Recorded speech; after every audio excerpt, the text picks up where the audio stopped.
Hello students, आप सभी का हमारे चैनल पर स्वागत है। आज हम एक तारा बुक की मैथ्स का क्लास 4 का चैप्टर नंबर 7 पढ़ेंगे, कार पार्किंग। इसमें हम गुना करना, मल्टीप्लिकेशन करना सीखेंगे। तो यह इस प्रकार से स्टार्ट है। कार पार्किंग में 6 कार लगी हुई हैं। नमिता ने देखा प्रत्येक कार में 4 पहिए हैं। वह सोचने लगी सारे पहिए कितने होंगे। तो एक कार में कितने पहिए होते हैं? 4 पहिए होते हैं। और उसकी टोटल कार कितनी है? 6 कार है। तो हम 6 को 4 से गुना कर देंगे तो हमारे पास टोटल पहियों की संख्या आ जाएगी, जो कि 24 होगी। ठीक है। नेक्स्ट है सोनू साबुन को देखते हुए लंबाई में 8 साबुन रखे हुए हैं और चौड़ाई में 5 साबुन रखे हुए हैं। तो टोटल साबुन कितने होंगे? टोटल साबुन होंगे 8 को हम 5 से गुना कर देंगे। देखिए, जैसे कि लंबाई में हमारे पास 8 साबुन रखे हुए हैं यहाँ पर, 2 3 4 5 6 7 8, और यहाँ चौड़ाई में 5 साबुन रखे हुए, 1 2 3 4 5।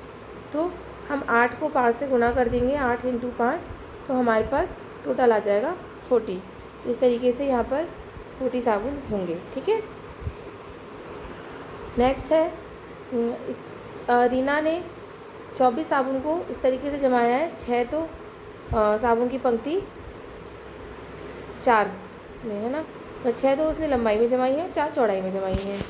तो 6 को हम 4 से गुना कर देंगे तो टोटल साबुन 24 आ जाएगा। ठीक है।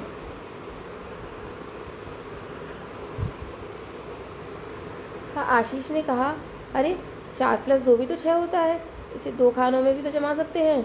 तो उसने इसे 2 खानों में जमाया। 2 खानों में कैसे जमाया उसने? देखिए, पहले खाने के साबुन है, उसने लंबाई में भी 4 और चौड़ाई में भी 4 रख दिए, और दूसरे खाने में उसने लंबाई में 2 और चौड़ाई में 4 रख दिए। तो 4 × 4 हो गया 16। पहले खाने के साबुन 4 × 4 बराबर 16, और दूसरे खाने के साबुन 4 × 2 बराबर की 8।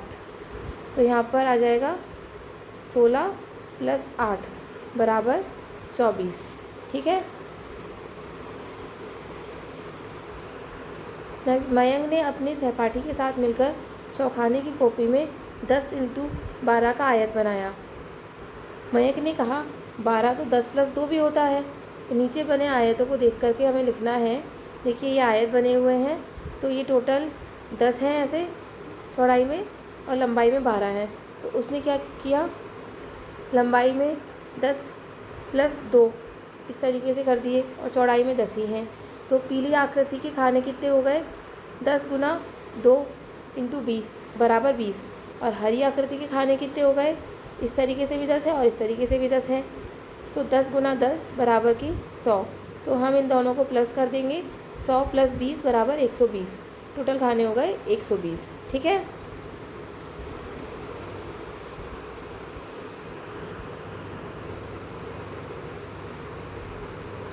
नेक्स्ट है, लक्ष्मी ने कहा, माँ, मालगाड़ी में 24 डिब्बे हैं और हर गाड़ी में 12 पहिए लगे हुए हैं। तो बताओ डिब्बों में कुल कितने पहिए लगे हैं? मालगाड़ी में कितने डिब्बे हैं? 24 डिब्बे हैं, और हर गाड़ी में 12 पहिए लगे हुए हैं। तो हम टोटल पहियों की संख्या निकालने के लिए डिब्बों की संख्या को एक डिब्बे के पहियों की संख्या से गुना कर देंगे, तो हमें टोटल पहियों की संख्या मिल जाएगी। तो 24 डिब्बे हैं और एक डिब्बे में 12 पहिए हैं, तो हम इसे गुना कर देंगे तो हमारे पास आंसर आ जाएगा। देखिए, यहाँ पर करके बताया हुआ है। 24 को 12 से गुना किया तो हमारे पास आंसर आ जाएगा 288। ठीक है। आप भी इसी तरीके से इन सबको गुना करके आपकी गुना करने का, मल्टीप्लाई करने का अभ्यास कर सकते हैं। ठीक है।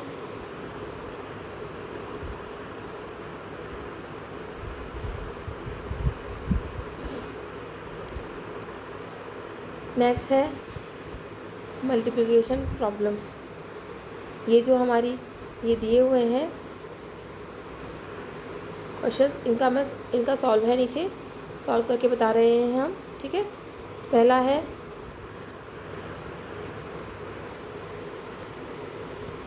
48 इंटू 36, 48 को 36 से गुना करना है। हम इस प्रकार से कर सकते हैं 48 गुना 36।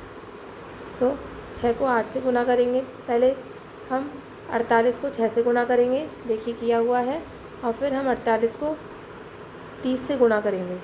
ठीक है, क्योंकि 36 क्या होता है, 30 + 6 होता है। तो हम 48 को पहले 6 से गुना करेंगे और फिर हम 48 को 30 से गुना करेंगे, और फिर जो दोनों का गुणनफल आएगा उनको हम प्लस कर देंगे, यानी कि जोड़ देंगे, तो हमारा टोटल आंसर आ जाएगा। ठीक है, अब टोटल आंसर आएगा 1728। दूसरा है हमारा 38 को 67 से गुना करना है, 38 को 67 से गुना करना है। तो 67 कितना होता है, 60 + 7। तो हम पहले 38 को 7 से गुना करेंगे, 266 आएगा। फिर हम 38 को 60 से गुना करेंगे तो 2280 आएगा। इन दोनों का हम जोड़ कर देंगे तो हमारे पास टोटल आंसर 38 गुना 67 का आ जाएगा 2546, जो कि हमारा फाइनल आंसर होगा। ठीक है, नेक्स्ट है 96 को 84 से गुना करना है।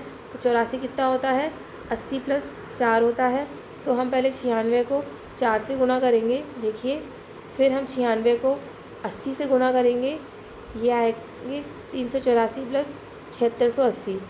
इनको हम जोड़ कर देंगे तो हमारा आंसर 8064 आ जाएगा।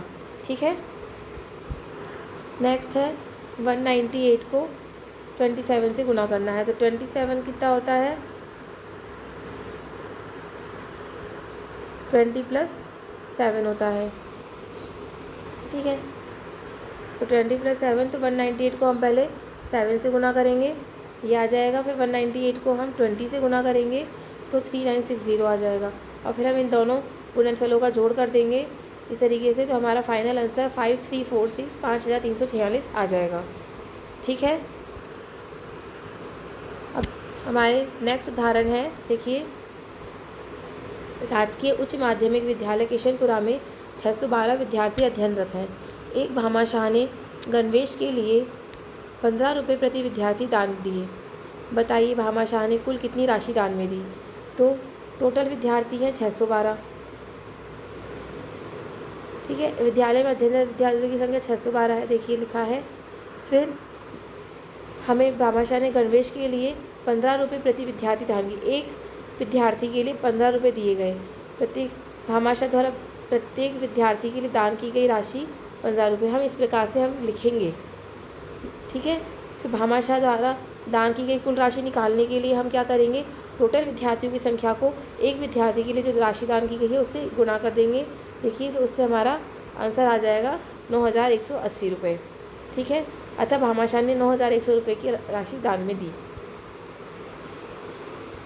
अब नेक्स्ट ये गुणनफलों के लिए याद रखने योग्य बहुत ही ज़रूरी बातें हैं, जैसे कि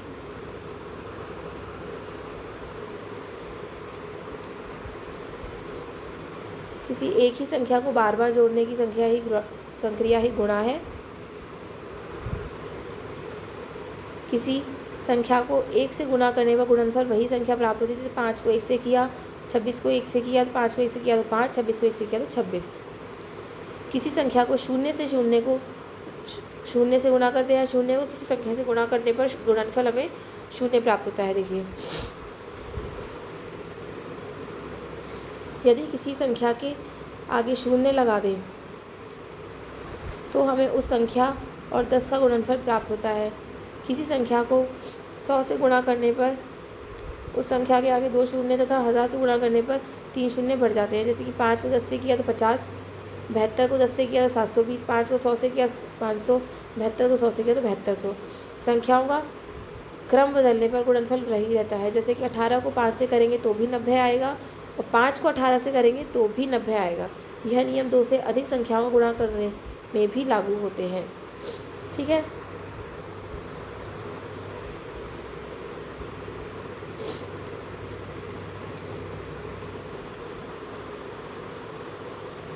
अब एग्जाम्पल नंबर 1, उदाहरण नंबर 1 है। एक अलमारी की कीमत 2169 रुपये है। 4 अलमारियों की कीमत क्या होगी। तो टोटल कीमत ज्ञात करने के लिए हम एक अलमारी की कीमत को अलमारियों की टोटल संख्या से गुना कर देंगे। देखिए, तो हमारा आंसर इस तरीके से आ जाएगा। 4 नाम 36, 36 की 6, हासिल लगी 3, यहाँ पर हासिल 3 लग जाएगी। और फिर इसी प्रकार से हम बाकी का करेंगे। 4 6 24, 24 और 3 27, 27 का 7 आ गया, ऊपर 2 हासिल लग जाएगी।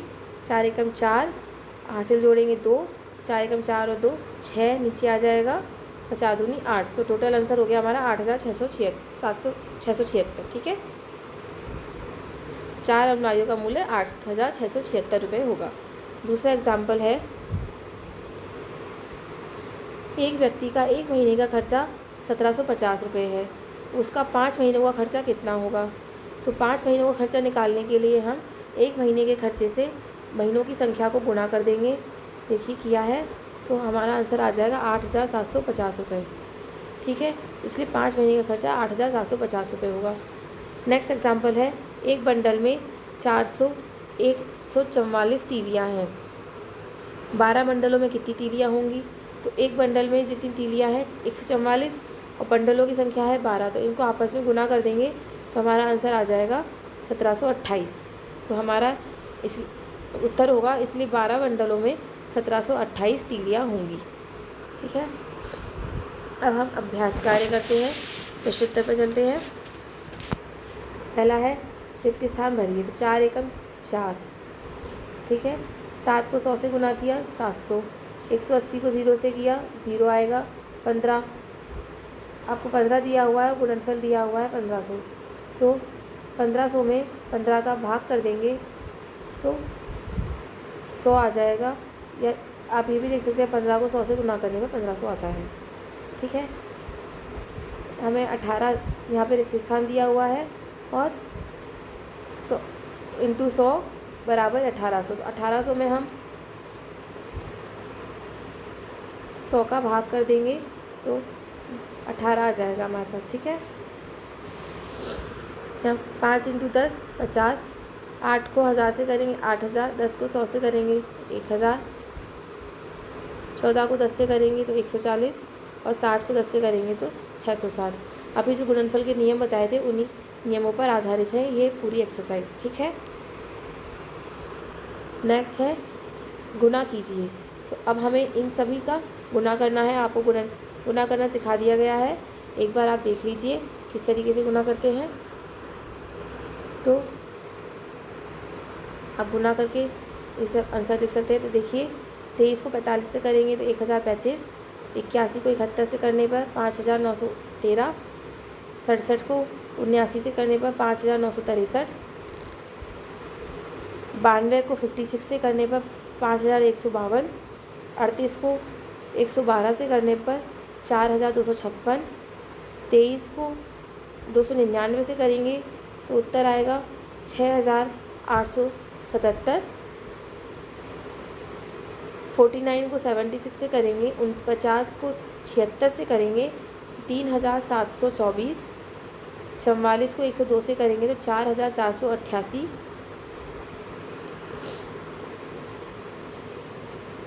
25 को 248 से करेंगे तो 6200, और 58 को 87 से करेंगे तो 5046। इन सभी को गुना करने का तरीका बिल्कुल एक जैसा है जैसे हमने पहले उदाहरणों में सिखाया है। देखिए इस तरीके से होगा। जैसे 49 को आपको 76 से करना है तो आप डायरेक्ट भी कर सकते हैं, जैसे कि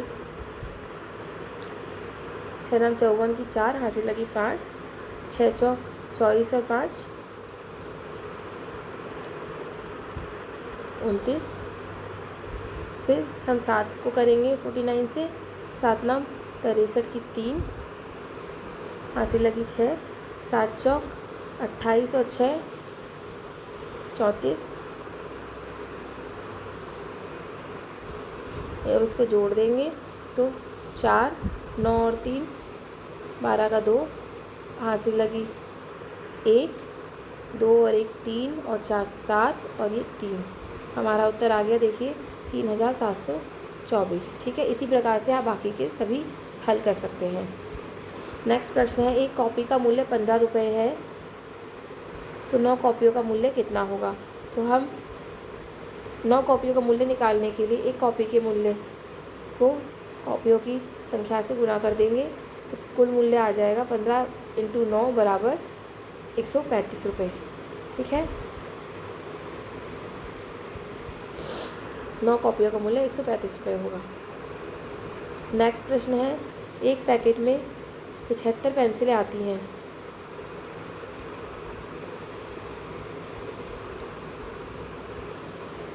नेक्स्ट प्रश्न है, एक पैकेट में 75 पेंसिलें आती हैं, इस प्रकार के 19 पैकेटों में कितनी पेंसिलें आएंगी?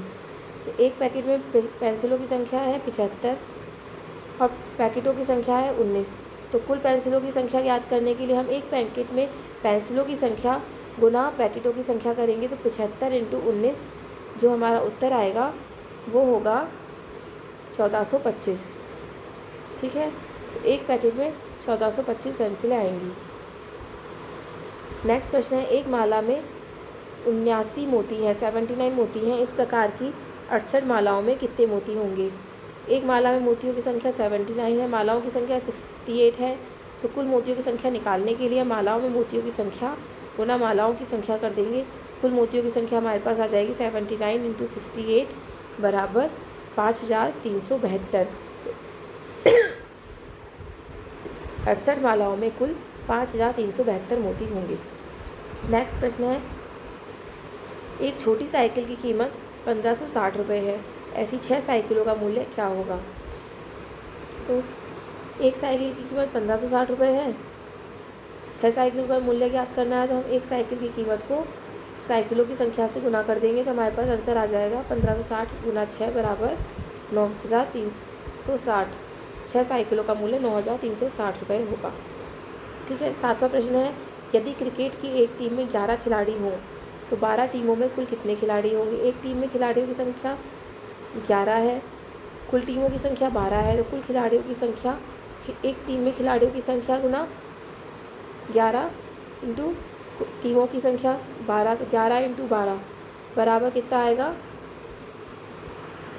132 खिलाड़ी होंगे। ठीक है, 12 टीमों में कुल 132 खिलाड़ी होंगे। एक डिब्बे में, नेक्स्ट प्रश्न है, एक डिब्बे में 1440 साबुन की टिक्कियाँ हैं, 6 डिब्बों में साबुन की कितनी टिक्कियाँ होंगी? तो कुल साबुन की टिक्कियों की संख्या हमें ज्ञात करनी है, तो एक डिब्बे में साबुन की टिक्कियाँ 1440, डिब्बियों की संख्या 6 है, तो कुल साबुन की टिक्कियाँ ज्ञात करने के लिए 1440 को हम 6 से गुना कर देंगे तो हमारे पास आंसर आ जाएगा 8640। तो 6 डिब्बियों में साबुन की कुल 8640 टिक्कियाँ होंगी।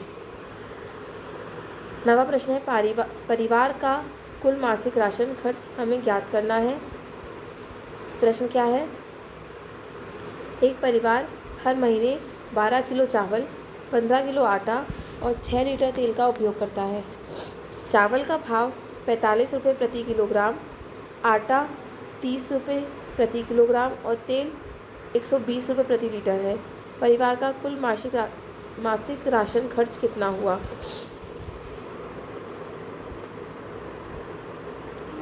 तो हम यहाँ पर टोटल मासिक राशन का खर्च ज्ञात करने के लिए हम क्या करेंगे, एक महीने में 12 किलो चावल लगते हैं और चावल का भाव 15 रुपये प्रति किलो है, तो पहले हम चावल की रेट निकालेंगे, चावल का मूल्य निकालेंगे टोटल, फिर हम आटे का मूल्य निकालेंगे 15 किलो आटा और फिर हम 6 लीटर तेल, इसका मूल्य निकालेंगे। ठीक है, देखिए किस तरीके से निकालेंगे। पहला चावल का मासिक खर्च याद करना है, तो चावल की मात्रा टोटल 12 किलो कंजप्ट होती है, चावल की मात्रा 12 किलो लगती है उन्हें महीने में और चावल का भाव 45 रुपये प्रति किलोग्राम है। 1 किलो चावल का मूल्य 45 रुपये है, तो चावल का खर्च कितना हुआ? 12 × 45 540 रुपये। दूसरा आटे का खर्च निकालना है, आटे की मात्रा 15 किलो लगती है और 30 रुपये 1 किलो आटे का मूल्य है। आटे का खर्च निकालना है तो 15 × 30 450 रुपये आ जाएगा। फिर तेल का निकालेंगे, तो तेल की मात्रा उन्हें 6 लीटर लगती है और तेल का भाव 120 रुपये प्रति लीटर है, तो हम 6 को 120 से गुना कर देंगे तो 720 रुपये आ जाएगा। तो हमें टोटल खर्च निकालना है, तो हम तीनों चावल का खर्च, आटे का खर्च और तेल का खर्च जो कुल खर्च आया है उसे जोड़ देंगे। तो 540 प्लस 450 प्लस 720 हो जाएगा हमारा 1710 रुपये। तो हमारा आंसर क्या होगा? परिवार का कुल मासिक राशन खर्च 1710 रुपये हुआ। अब 10वां प्रश्न है, बाड़मेर के एक विद्यालय में प्रत्येक विद्यार्थी को 4 पेन, 2 नोटबुक और 1 रबड़ दिया जाता है। पेन की कीमत 10 रुपये, नोटबुक की 35 रुपये और रबड़ की 5 रुपये है। यदि कक्षा में 25 विद्यार्थी हैं तो कुल सामग्री का खर्च क्या होगा? तो पहले तो हम क्या करेंगे, हर विद्यार्थी के ऊपर किया गया खर्च निकालेंगे, पेन, नोटबुक और रबड़ का। ठीक है, फिर हम उस खर्च को 25 विद्यार्थियों के लिए निकालेंगे। ठीक है, हम कैसे करेंगे देखिए। प्रति विद्यार्थी पेन का खर्च ज्ञात करना है। एक विद्यार्थी को 4 पेन दिए हैं, एक पेन की कीमत 10 रुपये है। प्रति विद्यार्थी का पेन का खर्च हो गया 4 गुना 10 40 रुपये। दूसरा, प्रति विद्यार्थी को नोटबुक दी गई है 2। एक नोटबुक की कीमत 35 रुपये है। प्रति विद्यार्थी नोटबुक का खर्च हुआ 2 गुना 35 70 रुपये। ठीक है, प्रति विद्यार्थी रबड़ का खर्च ज्ञात करना है। तो हर विद्यार्थी को 1 रबड़ दिया गया और रबड़ की कीमत 5 रुपये है। प्रति विद्यार्थी रबड़ का खर्च कितना हुआ? 1 गुना 5 5 रुपये। तो प्रति विद्यार्थी कुल खर्च याद करना है। तो हमें पेन का जो खर्च आया, नोटबुक का खर्च आया, रबड़ का खर्च आया, वो जोड़ देंगे। तो 40 प्लस 70 प्लस 5 हो गया 115 रुपये। ठीक है, अब हमें टोटल विद्यार्थी कितने थे? 25, उनके लिए खर्च निकालना है। तो एक विद्यार्थी पर किया गया खर्च 115 रुपये और टोटल विद्यार्थियों की संख्या 25 रुपये। इनको आपस में गुना कर देंगे तो हमारा फाइनल आंसर आ जाएगा 2875 रुपये। कुल सामग्री का खर्च होगा 2875 रुपये। तो ये था हमारा गुणनफल ज्ञात करने की एक्सरसाइज। इसी के साथ हमारा चैप्टर पूरा समाप्त होता है। उम्मीद है आपको अच्छा लगा होगा और सभी प्रश्न समझ में आए होंगे। यदि आपको किसी भी प्रश्न में कोई भी परेशानी हो, कुछ पूछना हो, तो आप कमेंट बॉक्स में लिख करके पूछ सकते हैं। हम जवाब देने की पूरी कोशिश करेंगे। Thank you for watching the video and हमारे चैनल के बारे में सभी को बताइए। धन्यवाद।